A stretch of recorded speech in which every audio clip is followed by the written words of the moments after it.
You're listening to Behind the Music Podcast, a podcast that features the best musicians in Southern gospel music, with your host, Josh Griffin. Good evening, everybody. Welcome to episode 11 of Behind the Music Podcast with your host, Josh Griffin. This is the beginning of season 2 of the podcast, so thanks for joining us and listening as well. Tonight we have a very special guest, Mr. Tim Surrett. Tim, thank you for being here, sir. Nice to have you in, sir. For Tim Surrett. Tim Surrett. Hey, thanks for asking me, man. It's exciting to kind of relive some of the old days. Yeah, good deal. I'll tell you, I never would have thought, like I told Greg Fox when I interviewed him, I never would have thought I'd get to talk to Tim Surrett. Me being a big, huge Kingsmen fan, you know, never would have thought it. Well, dreams come true. Yeah, there you go. That's right. That's right. Yes, sir. Yes, sir. Tim, if you don't mind, just tell a little bit about yourself, about your family, and we'll just go from there, sir, if you don't mind. Sure. Well, I live in, I'm born and raised in my hometown here in Canton, North Carolina, which is just 20 minutes or so from Asheville, where the Kingsmen are based out of. And live here with my wife and my wife, Hope, my son, Braden, who is 16, almost 17, high school baseball player. So we spend a lot of our free time around ball fields, which has been a lot of fun. Keeps me young. I play baseball a lot. So Right. Helping him stay sharp and all that. And we have one big old goofy dog, a big 100-pound boxer named Enzo. So yeah, it's a lot of fun around here, no question. That's right. Speaking of you being a musician, is your son, is he leaning towards that a little bit as well, too? Well, most of the time when everybody assumes that's the case, and he does have the talent. He does have the talent, no question. He flumps around on the guitar or the bass a little. Yeah. But most of the time people say, "What do you play, Braden?" He'll say second base normally. Ah, hey, there ain't nothing wrong with that, yeah. No, he's all baseball right now. Yeah, well, good deal. Hey, you never know. That might work out for him, go to college and get drafted, and, you know, that'd be great. He's going to college. I don't know about drafted unless the Army does it again or something. Hey, you never know, right? They don't tell. No, Goodness gracious. Well, Tim, let me ask you, what got you hooked on? Was you always a fan of Southern gospel music when you was coming up back in your childhood, or? Well, you know, when I was a little kid, the great gospel music TV shows were still on. Notably, I guess, the Jubilee. Yeah. And my dad and I both loved that before church on Sunday. And my dad didn't go to church a whole lot on Sunday mornings because he worked graveyard on the railroad for 30 years. So we'd watch the Jubilee, then he'd go to bed, and we'd go to church, you know. Right. But yes, I grew up listening to those groups, the Goodmans and Florida Boys, the Hensons, Dixie Echoes, Inspirations, all that kind of stuff. But the Kingsmen, when I was super small, had a local show out of Asheville on the local channel, and I remember sitting in front of the TV and watching those guys. Johnny Parrott blew my mind back in those days, you know, and all those guys. So, and that was the days of like big and live days. Jim Hamill and Eldridge, and speaking of big dog, there he is. He's sitting in my lap now. Yeah. Jim and Eldridge and Johnny and Ray. Right. So I mean, my dad played at that time when I was a kid. He's a great singer, and he played country and bluegrass. Yeah. So I was raised more on that as far as actually what I was actually around. Right. So, but when I was 11, I started playing guitar for a family gospel group in a local church here in Canton, East Canton Baptist Church, and I played rhythm guitar for them 2 or 3 years, you know, growing up, until the rock and roll bug hit when I was in middle school. Yeah. And I switched, and we'll get to that shortly, I'm sure, but that's when I switched playing bass, was when I decided I was, going to be Led Zeppelin instead of whatever, you know. Yeah. So yeah, I've always loved it. And I'll tell you one group that always blew my mind back in those days, and I never had seen them except maybe once on the Jubilee. When I was a kid, I remember first having my driver's license.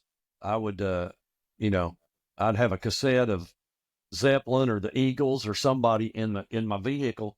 Right. But also, I also kept a cassette of the Rambos. Yeah. Because I thought that was the prettiest singing I ever heard in my life.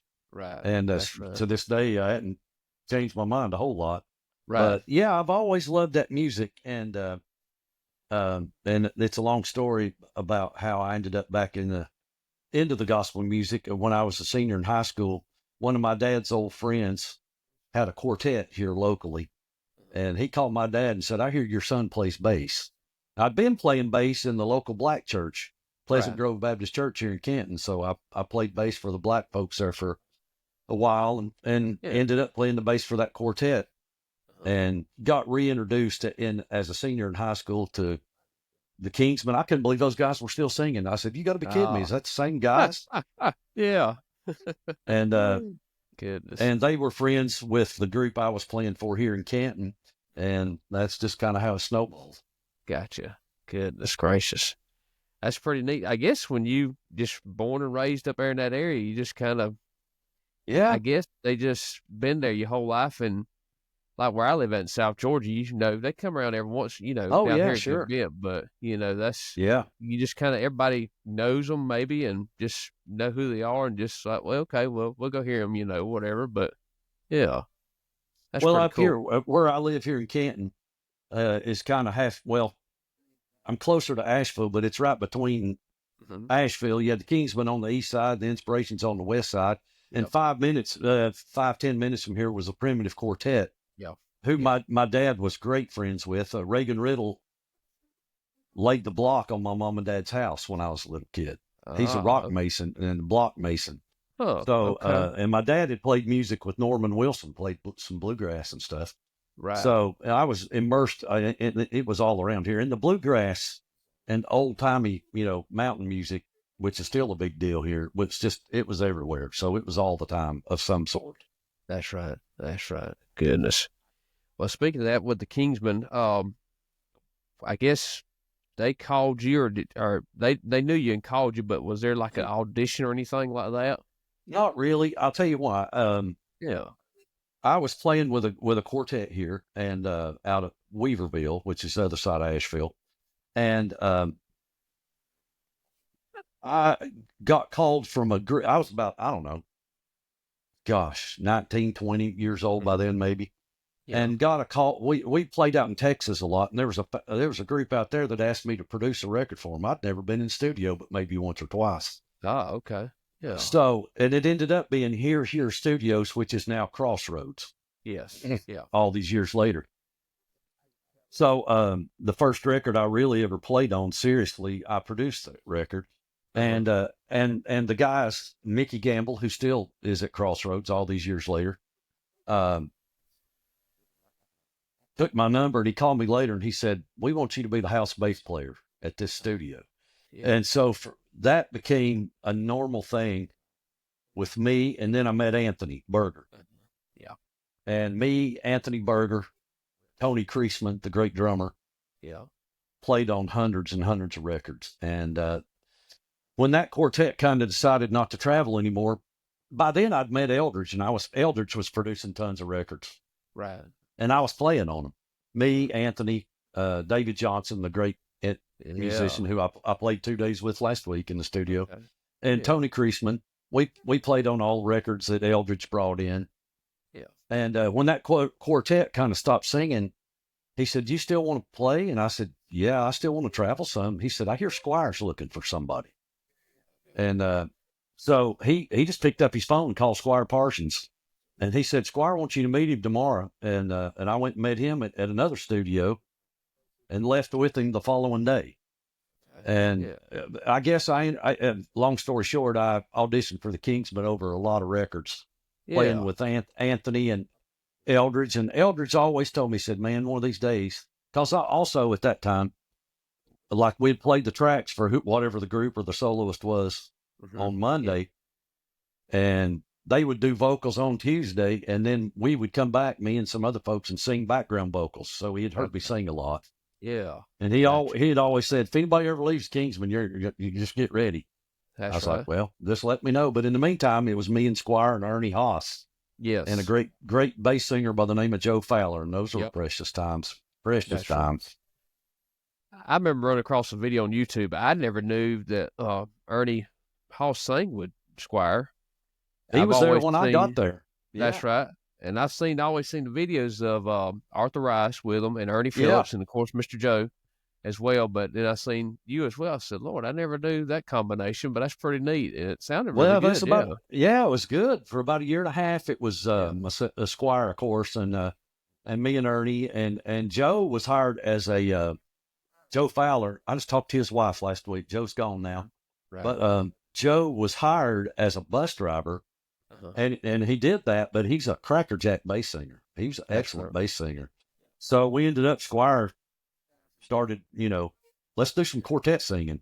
And he never really got that out of his system, so we cut a couple or 3 records and whatnot, and had a lot of good fun. And I'll tell you what, I left with Squire on a Saturday morning. I just met him the day before. Yeah. And I was in awe of him. He was so nice to me. And that night when he got on the piano and Ernie and I joined him and he fell in on Beulah, and I about forgot to come in. I was just in there with my mouth open, That's right.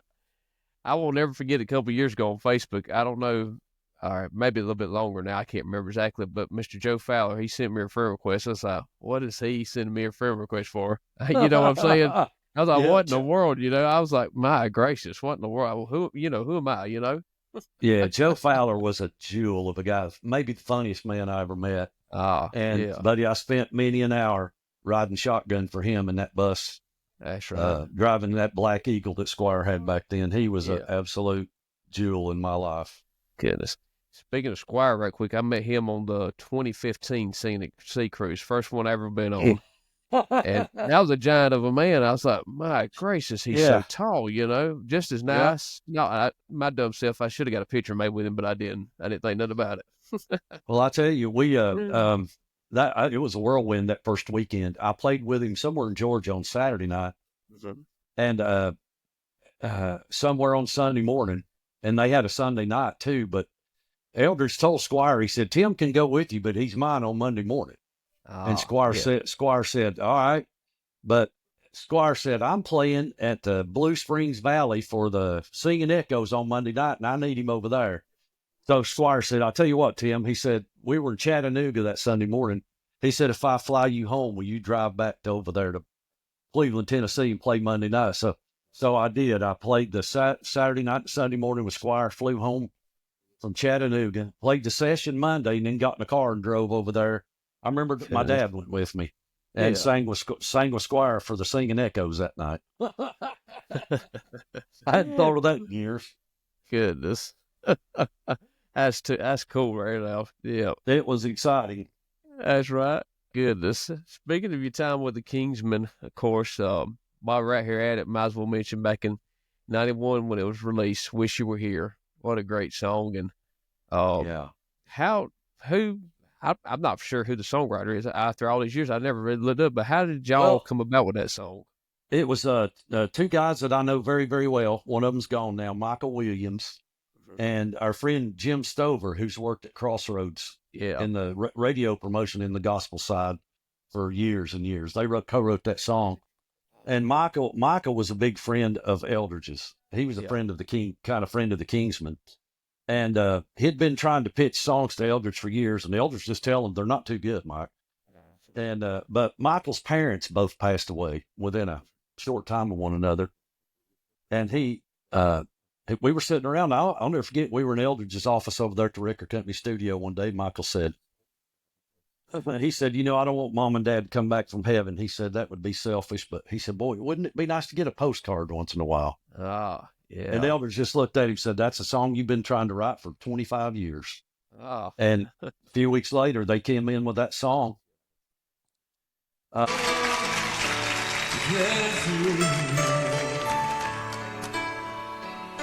talking with Jesus, safe and secure in his love. Friends and loved ones walking in heavenly peace.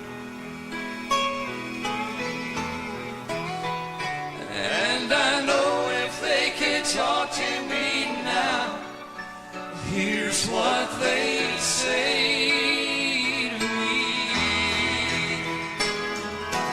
Wish you were here. It's such a beautiful place. Wish you were here. Nothing but clear, sunny day. It never rains and no one complaining. We haven't seen a tear. We're having a great time. Wish you were here. It never We used to do all our rehearsal, getting ready for a record on the bus, on the road, because we were gone all the time. Right. And we'd be in some hotel parking lot somewhere, and I had a guitar. Anthony had a little keyboard on the bus. And we would sit around, and Hamill would, we'd work up the new records, whatever they were. And we had Wish You Were Here, and we tried every way in the world to make a Kingsman song out of it, Yeah. everywhere in the world to make it a power ballad or whatever, and it just wasn't happening. And I remember I winked at Anthony because we were always trying to sneak something by Hamill, and it never worked. But I winked at Anthony. I said, Jim, have you ever heard of the Eagles? And he said, yeah, I've heard them. I can't say that I've studied their music or anything. And I said, well, this song, these words and stuff. And I started playing and I won't say what song it is, but it was kind of an Eagles chord progression and singing that melody. And he said, I love that. Right. I love that. But we truly, man, never expected it to be what it was. We were about afraid of it. Yeah. And the first time or two, Hamill was always about trying songs out on the crowd before the record come out. And it was just okay. But once the record came out and, people were listening to it all over the country, we'd start singing it. And it was, you almost felt bad. It was like there'd be a whole family in the crowd just go to crying, Right. Yeah. And we kind of realized this is a big deal. And we still play it occasionally now to this day. Yeah. That's right. Just a lifelong song for me. Yeah. That's right. Great song too. Yeah. That's got to be up there with Lighthouse and, some of those songs. I don't know about that, but. And Beulah but Land, yeah, of course, yeah. Good Well, Lord. we always joked about it because I can, after it came out and got popular, every night there'd be 10 people come up and say, we played that at Mom's funeral or Dad's funeral. And we were like, good Lord, we've got a funeral song. And we didn't know how to feel about that, but we realized that was a pretty good compliment, Right. That's for right. people to pick a song that meant something to them at a time like that. That's right. And I imagine back when y'all first after you recorded and released the single, staging it, of course you had the band, you didn't do soundtracks, so Yeah. gave you more freedom, if you wanted to slow it down a little bit, just kind of actually went some parts of it, yeah. Hamill was always so good to me. He loved the bluegrass that I grew up with. Yeah. And he loved that I'd been with Squire, and Squire had this thing where he'd just, if a hymn crossed his mind, he'd start singing it, and it kind of rubbed off on me. And Hamill would just say, do whatever you want. He'd just lean over and say, do something. Just do whatever you want to do. Yeah. And Wish You Were Here. And we ended up singing How Beautiful Heaven Must Be or some hymn. And it became a life of its own, That's right. That's right. And then a few years later, I guess 1994, Georgia Live, Bell Auditorium in Augusta, Georgia. Yeah. Great songs on that. But I always remember watching the video, and I've got the live CD on my phone, on my iPhone, in my Apple library, Apple Music library. Beautiful Star of Bethlehem. Y'all done it? Acoustic. And then what made y'all get away from the microphones? I've always wondered that. I used to do that when I would sing one of those old hymns, and it was usually How Beautiful Heaven Must Be or something like that. I'll tell you where I saw it first. I'll have to be honest up front, and I hadn't thought of this in 30 years. I went to see me, and I don't know who even was with me. We went and saw Alison Krauss and Union Station, the great bluegrass band. Yeah. And in her early days, she did the old song On Heaven's Bright Shore. Do you know that old song? Yes, sir. And they would sing a chorus of it, and And sometimes they would do that thing where they'd get out in front of the microphones, and I just Right. thought that was the sweet. And I guess one time I just did it, and Hamill thought, that's the greatest thing I ever saw. And truthfully, that night, what song was it we did before that? We did a bluegrass song. It was yeah. Wicked Path of Sin or Yep, something. that's right. Which Yep. is that's an old Stanley Brothers classic. Right. Okay. He'd always say, teach the boys a bluegrass song.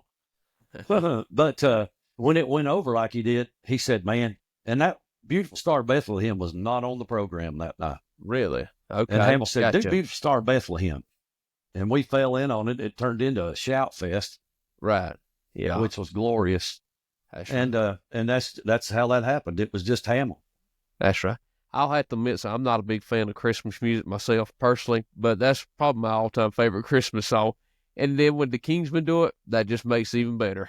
Well, that's, a lot, everybody in the world's recorded that song, but Yeah. there's 2 or 3 versions in bluegrass that are absolute classics.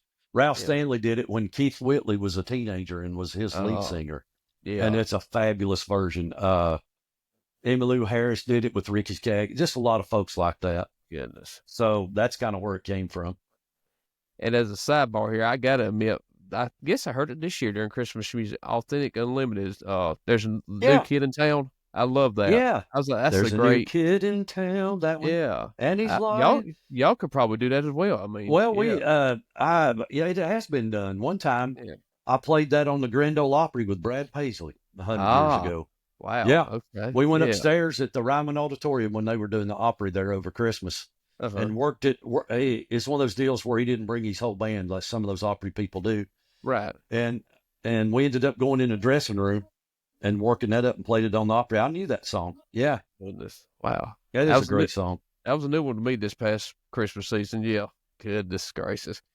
Well, let's go on from there. Speaking of playing live, bass guitar. I've seen in videos your Green Padula 4-string. Yeah. The Steinberger before that. The Steinberger. That was, believe it or not, Josh, was actually a Washburn. Really? It was a Steinberger copy.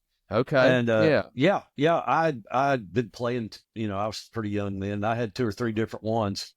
Right. And the lady that owns the local music store called me and said, "I want you to come up here and play this thing, see if it's any good." And I went up there and played it, and I said I loved it, so I ended up getting it. Right. And played that thing for a number of years. Okay. Yeah.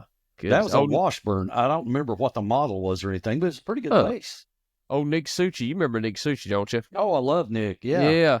He's always been telling me on Facebook Messenger, you need to get you one of them. He said, I got one. You need to get one. I said, well, maybe I'll get him one, I think he's probably got a real Steinberger.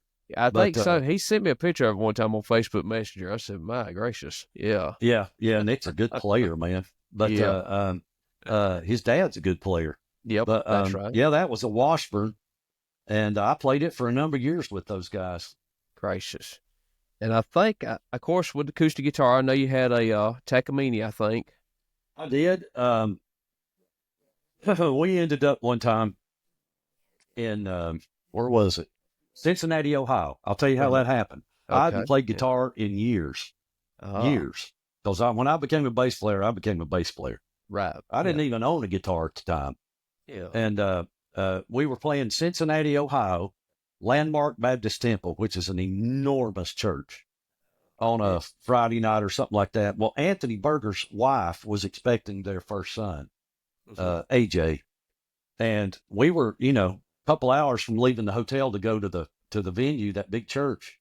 Right. Anthony gets a phone call. His wife's gone into premature labor, or about to. His son's about to be. So we literally threw everybody in the bus and took him to the airport and threw him on an airplane. Yeah. Well, then we start to the concert thinking, now what do we do? we had 4 or 5 songs that we sold on soundtrack back in those days on a single cassette, Wish You Were Here, and I don't remember what else. Yeah. We thought this is going to be rough. Well, when we got to the church, there was another group opening up, and they were kind of a country gospel group, right? Yeah. A couple of acoustic guitars and a bass and whatnot. Come on, bud. But anyway, I told Hamill, because we were about to panic, and I said, Jim, I could probably when we played in the church anywhere, at the end of the service, Hamill would just turn to Auntie and say, "Give me an F," and he'd fall in on the learning to lean. And we had 3 or 4 hymns that we sang in the key of F. And I told Hamill, I said, "There's a guitar guy. That guy will let me borrow it. I can probably do the give me an F portion of the program." Yeah. And Hamill said, "You think so?" So we did a song or two with the soundtrack to open that big giant crowd. We were terrified. Yeah. And Hamill said, "Son, get that guitar." And I got it, and we played Learning to Lean or something. Well, the crowd just loved it. Yeah. And Hamill looked at me and said, "Well, you play great." And I was just winging it. And he said, let's do Over the Moon, Oh, which is like almost a swing progression. Man, you talk about live naturally. Yeah. I was naturally. I was biting my lip off trying to remember how to play that. But the next day he had called Foxy that night, who was at home, and said, "You're not going to believe what Surrett pulled off tonight." And we were in Marion, Illinois the next night. We loved that place. And Foxy told me, he got on the phone and said, "Find a music store in Marion and buy a guitar." Yeah. And we started working that in. And that's how that came up. That's how that came about. That's right. Goodness. Now, I'd never intended to play the guitar with him. Yeah. Wow. That was a Takamine I bought. Uh-huh. And then over the years, I've got my grandpa's old Martin guitar. It's a 1945 Martin D18, a very expensive vintage guitar. And after a while, I started taking it on the road, and it kind of became kind of a life of its own. That guitar, still play it to this day, you know. Now, is that the one that you had your name on the body? That was my grandpa's. Yeah, that was my grandfather's name. Yes, he got the guitar, and his brother put the calligraphy on there, and it says S.W. Surrett. My grandfather's name was Sherman Walker Surrett. Gotcha. And that's what it is. It's been there since. And my grandfather died in 1946, so that's how long ago that was. Wow. Oh, it's a hoss of a guitar, man. Oof. That's right. Goodness gracious. During the, I guess the Washburn era, go back just a little bit, the video where y'all did Beautiful Home, I can't think of the name of the video now. It slipped my mind just that quick. But y'all did the instrumental, I Saw the Light. And Lord, I shared it on Facebook. I don't know how many times I've watched that, and I'm just with my jaw hitting the ground. It's like, my Lord, listen to him on that bass. Look at him. That Good pops Lord, up. That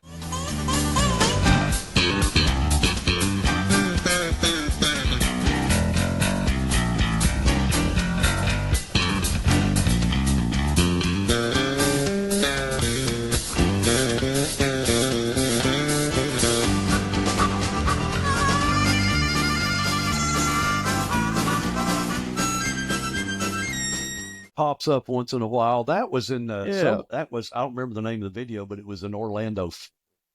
I think it was Orlando, Florida. Regardless, that was something we worked up, me and Anthony and Beaver.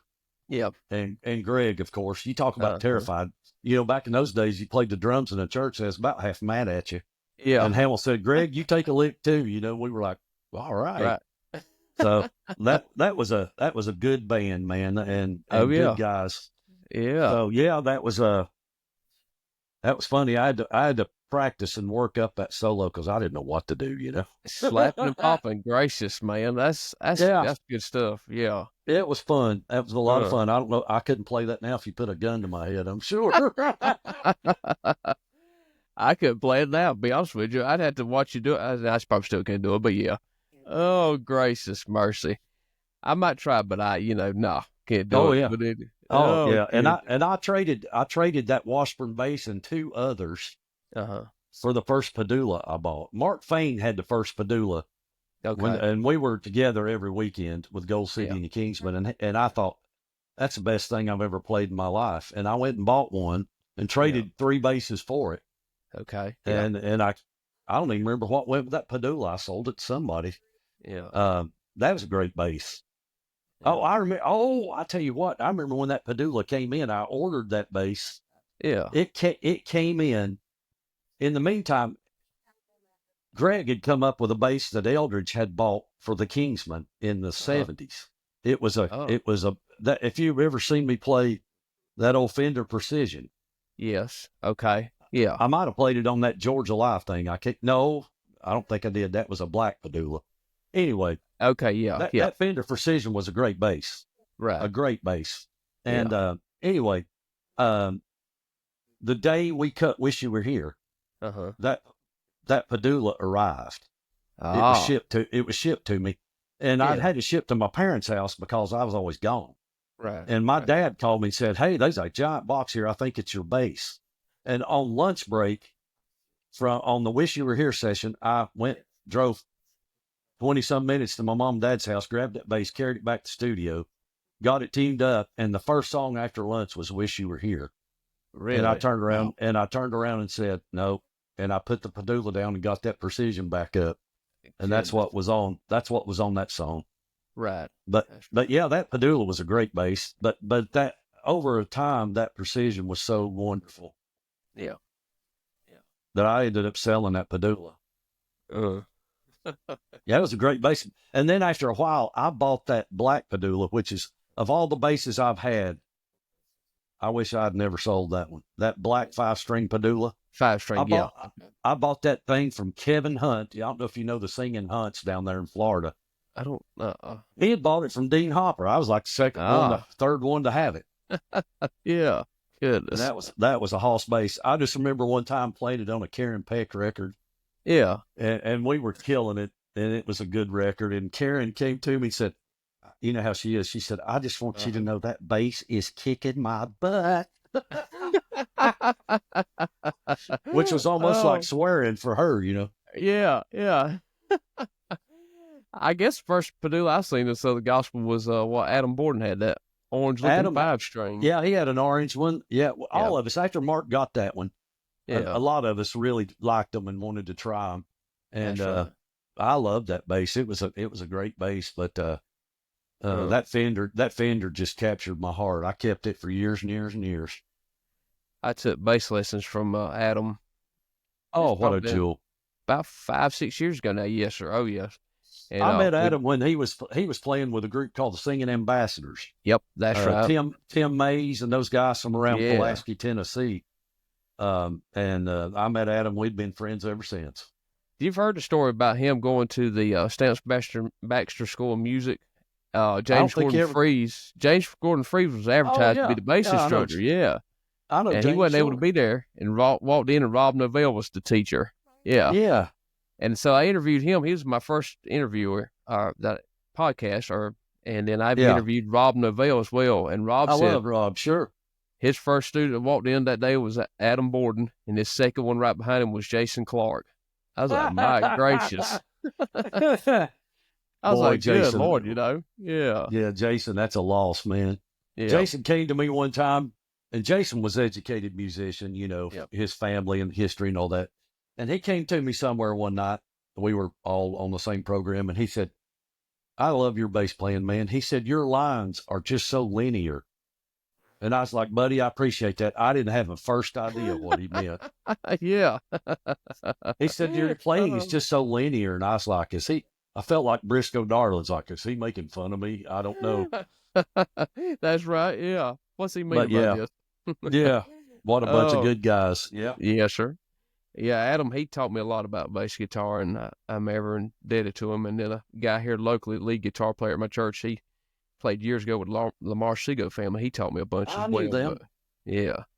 He taught me a bunch. I've probably been around him because those Lamar and them were still going when I was out there, you know. Okay. In the early days. So, yeah, love them. Goodness. Speaking of gear, do you remember what bass amp or anything like that you might have used? When I first joined, I used Fenders for a number of years. And when I went with the Kingsmen, Arthur was still there for about a month. So I used his rig because he had the first wireless rig I ever used. Oh. And it was one of those little small GK. I forget the model. I've got one in my garage I bought then. I still use it. And that was 89 or something stupid like that. And I used that little GK and plugged it into a Hartke cabinet. But man, you'll laugh at this. Again, about the time Greg came up, they had a office that was just full of gear. They didn't even know what was in there. And that Fender bass had been in there for years. And they had you'll laugh at this, but people envied it so hard. Was one of those old big custom amps with the vinyl roll and pleat vinyl bluish thing. green or something, whatever color. It was this one happened to be black. It was a big wide. It wasn't all. It was about 2 feet high, or maybe 2.5. And God Almighty, it sounded so good. Oh, and my copper, I'll never forget it. Because back in those days, everybody's worried about being too loud and whatnot. Right. And I used that amp because Hamill didn't care. He's like, you play till I tell you, back up. Yeah. And he never did. Right. And my copper, Mike came to me one night on one of those programs and said, your bass was only bass I heard all night long. Hey, I'm always under the thing, if you're going to play it up there, I want you to be heard, Just don't yeah. Well, Hamill told me that the first day, because I'd played on some of the Kingsmen records. He said, I know you're a good player. He said, I know you can play lots of stuff. He said, you just play whatever you want to play, and if I don't like it, I'll tell you. Right. And he said, I'm in charge of the music and the stage. Is that a problem? I said, no, sir. I said, now you tell me. I remember asking him, I took a solo one night, and Arthur was just laughing and shaking his head. And I looked at them both and I said, is that all right? And they're like, so there was never, he never told me to back. Now, Eldridge told me a time or two in the studio, he'd say, Tim, you're playing lead bass again. Yeah. Hey, when you got the talent, might as well, Shoot. But, I had more attitude than talent, but yeah, that was my favorite amp I used. Goodness gracious. But now I use GKs. I've got the small GK and I've got a bigger one. I've got a bigger one that I use. It's got a 500 watt amp that it's half a rack space. It's gotcha. Yeah. So if I've got a big stage gig, and my once a year electric gig nowadays is I've morphed into an upright bass player over these years. Yeah. I'll blow the cobwebs out of the big GK. I'm stuck on Ampeg right now. I love that. They're great, man. Yeah. The old flip top, if you can find one of those flip top tube Ampegs, that's a classic sound, man. Yeah, I've got the newer version of that, the Port Effects 500 that you bolt on top of it, and I let the 1x15 cab. I love it. Yes. Oh yeah, that's a sub, man. That's a good right. And then the other day, I think I bought Reverb Ampeg B2R little rack mount. Yeah, and I've got it. It sounds pretty good too. I got to take it apart and kind of clean the pots a little bit, spray some of that detox in it, but it sounds good too. The one, I have 2 electric basses. One of them ain't been out of the house in 15 years, but the one that I do play, it's a little scratchy sounding now, and I've got to fly to Florida next weekend, so I'm going to have to clean it up. I finally got rid of every bass I owned except one electric, and it's a Sadowski. Yes. And I kept it because it's got the PJ thing. Yes. Where you can get the precision tone or the jazz tone. And I was like, I don't need anything else. That's right. But I still do have one. I've got a fretless bass that Randy Miller built for me back in those days. Yeah. Yeah. But I've not played it in a long time. Probably I got 5 electric basses right now. I got one of those little collar fretless U bass. I got a upright bass as well. And then, I just got a Ibanez 5-string the other day. And I try to get used to it playing, but my main bass is a 2021 Fender American Professional 2 jazz bass. Yeah. Joe Biden was president at the time. He, gave everybody, or whoever was president, whatever, $1,400 stimulus check. I said, this may be the closest I ever get to an American Fender's bass. I'm gonna get one.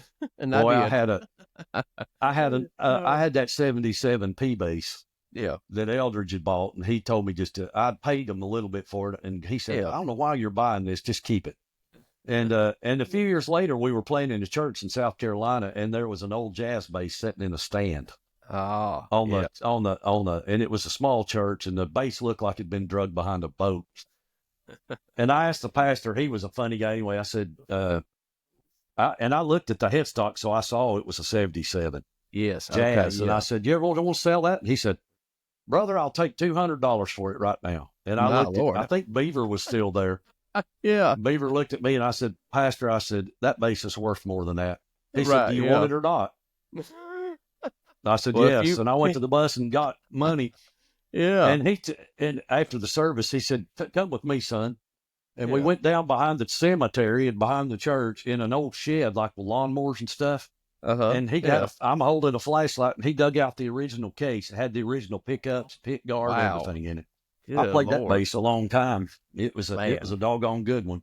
But when I started playing upright all the time, I cleaned house. Right. And well, there's 3 basses in the house, but one of them belongs to my son. He's got one of them little short scale Fenders. Yes. It's a pretty good little bass, actually. That's right. I'm bad about changing pickups and stuff like that. Get too bad with that. Yeah. Well, I'm not mechanical at all, so I play them as they like. Yeah. Oh, mercy. Gracious. Well, Tim, since I think we called back, well, I mentioned this before you right quick. Back in 2002, 2003, you was with the Carolina Boys, Kingsmen were the Carolina Boys at the time. But Nick Succi sent me some live recording that he done. Y'all was somewhere out Oklahoma or somewhere. And as part of the program where you got your acoustic guitar out and do a little bit of Hold the God's Unchanging Hand. That's some good singing, man. I tell you what, that's we sing that at our church in the Redback Hymnal, but that's great stuff. Yeah, man. I can't remember. That'd probably be me, and I don't even know who was singing at the time. Derek Boyd. Derek and I don't know if Randy Crawford was still. I think he might have been still there. Randy Crawford. Yeah. Oh yeah, that was powerful bunch right there. Oh yeah. Yeah, that was one of them deals where we just get a guitar and well, here's one. You know. We never rehearsed anything, so we just fell in on it. That's right. Boy, what a great one. That was a great song. That was that old Martin, I'm sure. Yeah. Good. I was like, man, that's good stuff right there as well. Goodness. That was a good bunch. That's right. Now I think we're back all the way up to the present day. Tell us about the group you're with now, Balsam Range, please, if you don't mind. No, I don't mind at all. You know, I grew up in bluegrass and more so than anything. Oh, did I mess you up? I'm sorry. No, you good. No, you fine. I thought I hit my bud. Anyway, no, you fine. When I left the Kingsmen, I about lost my voice. I sang some on my own for a while and enjoyed that. But and for the first time in my life since I was 17, I took a real job. Yeah, I took a job with the government here, and one of my friends, lifelong friend, who I'd played on a few records with him over the years, but he's a world-class banjo player. He won a Grammy with Ricky Skaggs, and he was in charge of this government department here. And he called me one day and said, "I want to talk to you about doing this job." I said, "Mark, I don't even know what you're talking about." He said, "I can teach you the job." He said, "You've been involved in gospel music and church work your whole life. You know how to referee a fight, and that's the biggest part of it." All right. Yeah. So, anyway, through that, and I still do that to this day. But he was playing in a local bluegrass band that played all the corporate gigs around Asheville, Biltmore House and all those kinds of things. And I noodled around, picked with them a little bit, and ended up forming a band out of some of these guys that we jammed with, and it took off on us. We never really intended to play outside of Haywood County, North Carolina here, and Balsam Range is a mountain range that surrounds our home county. Yeah. The Great Balsam Range. It's the edge of the Smoky Mountains. Yeah. And we named ourselves Balsam Range because we figured we'd play here all the time. Everybody knew what it meant. Right. But we made our first album, and it went out, and it kind of hit. And next thing you know, we were just playing around here, and that's all we intended to do. But it kind of snowballed on us in a good way. Yeah. And that was in 2007. And we're in our 18th year now. Wow. Which is unbelievable. We've, it's been amazing just for a bunch of local guys. We're all 5 of the original guys from the same county. And we played all over the world in the last 17, almost 18 years now, Europe and, all over the place, and won everything you can win in bluegrass except female vocalist, Song of the year 3 times, album of the year 3 times, entertainer of the year twice. Yeah. Just way beyond anything we'd ever imagined. And, still going today. We go, we're recording, day after tomorrow. We're getting together to rehearse tomorrow night to start recording some more. So It's been wonderful because I mean it's the first band that I've ever played upright with, even though it's been part of my life. So it was just so natural, and That's right. Yeah. And the guys involved, we great friends, great singers and players, and it's a lot of fun. We throw the gospel part, our guitar player, his dad's been a pastor at the same Baptist church here for 30 some years. So gospel is still a huge part of it. Right. And, it's just been wonderful all these years. I couldn't imagine at my age, I'd still be banging around out here, but we are and still enjoy it. That's right. I love the Moxie and Metal project. I love that. That's great. That's been a good record for us. Yeah. And then y'all's gospel one was too good as well. And you recorded "Wish You Were Here" on it as well. I love that one as well too. Yeah. We did that one on one of the later albums, and we were rehearsing for the album, and but we had we were one short. Yeah. And my voice is worn out, man. It was blown out years ago with the Kingsmen, and I don't sing. I sing mostly harmony now, and that's fine. But Caleb, our guitar player, we were rehearsing, and he just took his guitar off and handed it to me and said, "Sing 'Wish You Were Here' for me." And I started singing it, and they were like, "Okay, that's it. We're doing it." And it's one of my favorite. As many times as I've recorded that song, it's one of my favorites.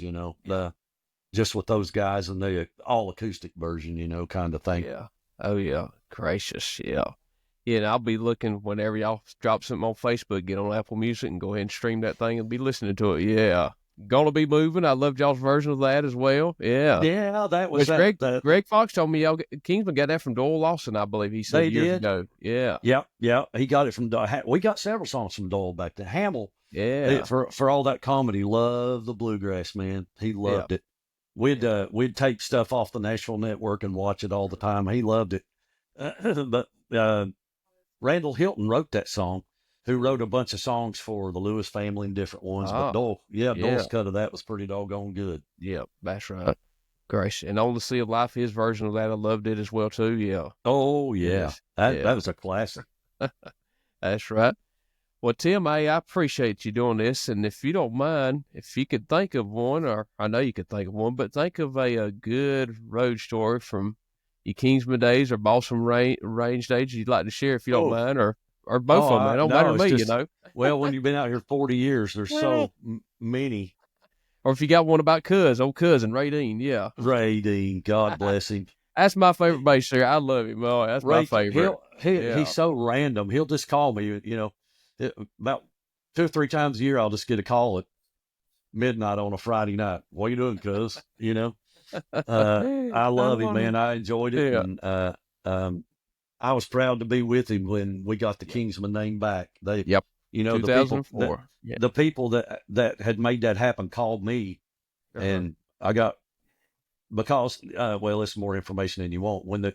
When all that went down back in the old days, with that Kingsman and Carolina boys, the powers that be came to me the next morning and offered me the Kingsman. Yeah. Said, we'll back it. We'll pay for everything, blah, blah, blah. And they said, the only thing is, none of those guys are going. And I said, there's no Kingsman without Ray Reese. Wow. Yeah. And I said, thank you, but no, thank you. Right. Without Ray, there's no Kingsman. True. But, I'll tell you the craziest story that I guess ever happened. We went to, we got a new bus, and they delivered it to us at the Tuscaloosa, Alabama, singing. It was the first 45-foot bus in the country. It was that big gray one. It was enormous. And we got that thing, and we were leaving that night and going west on one of those 28-day trip Eldridge Fox specials, California, Arizona, Washington, Oregon, work our way back through. Well, we went, it was a nightmare. That thing was just a terrible bus. And come to find out later, it'd been, kind of Jimmy rigged and all that kind of stuff. And we got to, the first bad thing in that, we got to Las Vegas. And somehow or other, we got to check it in California. We were going to L.A. or somewhere to play. Well, they said, you can't bring that bus in California. A bus that size is not allowed, which it's now basically the standard size. Yep. So we had to leave that bus and and Eldridge had to get a lease bus from L.A. to come get us. So we had to pile all our stuff, and we went and played that part of the trip and had a crazy bus driver about killed us. Well, we got back to Vegas a week or so later in the 3 to 4 o'clock in the morning. Had to get up, transfer all our stuff over again, and it was my turn to drive. Well, we started. Everybody just fell into bed, and I started trying to drive without killing us. Right. And I got just past a little town called Kingman, Arizona. It's come daylight. Everybody's asleep but me. I'm up there slapping myself trying to stay awake. Well, the check engine light on that bus goes off and it dies. And I got it off on the side of the road, and I go back there and look where the motor is. Oil just spewing everywhere. Good Lord. And I know this is catastrophic. This is pre-cell phones, of course. I went and woke. About that time I got back in the bus, Eldridge was up. What's going on? I said, this bus is blown slap up. Yeah. And it was terrible. Well, back in those days, all you could do, I said, well, I left Kingman, Arizona 4 or 5 miles back. I'll just start walking. Yeah. And there's a truck stop back there. Well, I started back and started walking. Well, in a minute, a Volkswagen pulled over and this guy picked me up. He said, yeah, there's a truck stop in Kingman. He said, he was a retired truck driver. He said, well, I'll take you back to the shop. Well, he took me to the shop, and I talked to whoever mechanic was there. We got some oil and some diesel, and he threw me in the back of his truck, and we started for that bus. And we get to where the bus is broke down. There ain't nothing there but a puddle of oil. Eldridge got the bus fired up and took off. Oh, man. And he was making for the next town, I guess. Right, yeah. And all he knew is I got it started. Let's go. He didn't even know where I was. Man. Well, that guy in the truck said, well, the only place to go, there's a truck stop up yonder. Yeah. At the next exit, it's probably 10 miles. That's the only place they can go. Well, we got up there and went to the shop, and I said, I'm looking for that a great big bus. He said, yeah. Oh, yeah, we got that thing going, and he went back to Kingman. And somehow getting off exits. Yeah. And by then, he's just stranded me. And by then, I'm just fighting mad. And I looked at that mechanic, and I said, have you had breakfast? So anyway, we eat breakfast. We start back to Kingman, went about a mile down the interstate, and his work truck broke down. So we have to walk back to that place. Right. And the other mechanic and I had to ride the back of his record. And we start to Kingman, and Eldridge passes me going the other way. So we're just back and forth on the interstate. Yeah. And finally I said, that's it. And the guy literally cut Eldridge off and brought him to a stop. And I just jumped off and got in the bus and said, good night. And I went there and slammed the door and went to bed. I don't blame you. Yeah. Good Lord. Yeah. That was about a 4-hour hitchhiking, walking through the Arizona desert ordeal. As Tim you probably told him, next time this happens, I'm not getting off fighting help. Somebody else can do it. Yeah. I'm a grade A flashlight holder, But those were fun days, man. And yeah. Goodness. Yeah. There's 1,000 stories like that, but that's the craziest one that ever happened for sure. Mercy. Goodness gracious. Well, I'll tell you this. I appreciate you, and I've always been a fan of you. And I appreciate that. You up there in the top 3 of the Kingsmen lead singers are my favorites. You up there with Brian Hudson and Arthur Rice and some of them other cats. And Philip Hughes, of course. I got to forget about my old friend Philip. Yes, Lord. Yep. What a loss. He came. We put on our own festival every first weekend in December here in where we live. And one night I just turned around and there Philip stood. He'd come up. He said, I come to see it, man. That was probably 3 years ago, He was singing with the Anchorman back before COVID hit, and I went and seen him in Andersonville, Georgia, in a barn outside. It was in July, and it was hot that Saturday night. Oh, yeah. We brought him some food, and we knew him and knew Chris Jenkins. He was with Anchorman, and Will Lane, and I was sitting out there. And I didn't know. Philip, he come walking up behind me. He put his hand on my shoulder. He said, son, where you been at all these years? I've been gone from the Kingsmen. You ain't come see me. Boy, I apologize, Philip. Yeah, he was a great guy. He's one of the best, but those were glorious days, man. That's right. Mr. Tim, I appreciate you doing this for me so much, sir. And where can we find pleasure. Balsam Range music at now? Well, Everybody knows. just about like everything else, all there's left anymore streaming platforms, but they all of them: Spotify, Apple Music, Amazon, Pandora, all YouTube, all those places, and y'all, of course, y'all on Facebook as well. Yeah. Oh yeah, all that Facebook, Instagram stuff. I don't even know what it is. And I'm gonna keep looking at y'all's schedule when y'all get kind of close to them. I'm glad to go see y'all. Definitely, yeah. I've been trying to look and see. Man. I will. I appreciate you.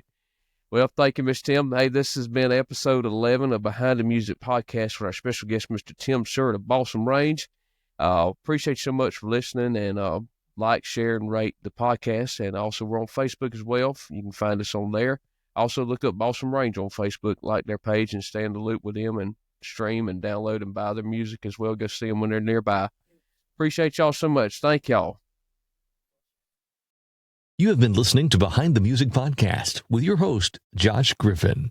Tune in next time, and until then, please rate and share this podcast.